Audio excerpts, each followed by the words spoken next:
was talking to about 1,000 scientists, and a man came up to me afterwards, a physicist, and he said, that was very interesting, all that talk about God, but he said, do you know, I detect you're a Christian.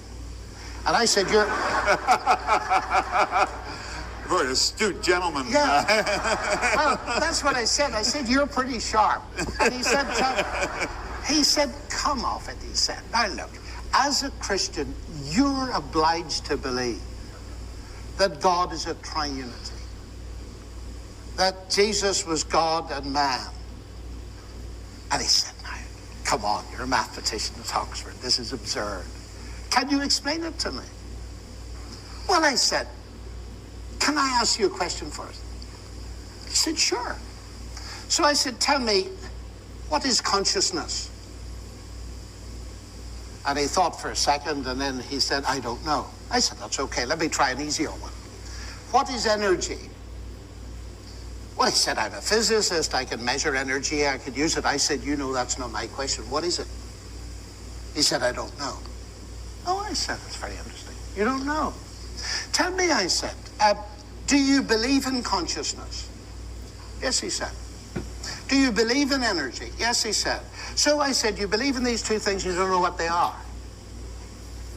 I said, should I write you off as an intellectual? And he said, please don't.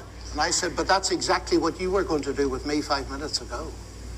Now I said, if you don't know what energy is, and nobody does, and if you don't believe that, you physicists, read Richard Feynman. If you don't know what energy is, don't be surprised if energy, light, gravity, and consciousness are a mystery. Don't be surprised if you're going to get an element of this in God.